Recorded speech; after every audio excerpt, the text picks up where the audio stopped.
Nandito ako ngayon sa Baguio mga ka-90s. Nakita ko si Green Man. Wow! Nagtakip nga pala ako ng mukha dito para iso-surprise natin si Green Man. Grabe, hindi ako makasingit dito. Napakarami kasing tao. Ayan, ako na siguro yung next mga ka-90s. Busy na, okay.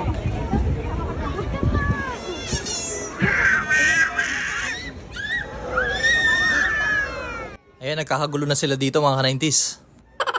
Ako na siguro yung next dito mga ka-90s. Hintayin na natin sila. Ayan, malapit na ako. Wala, hindi pa pala ako. Ang dami nagpapapicture. Buti na lang, si Green Man yung lumapit sa akin. Wow!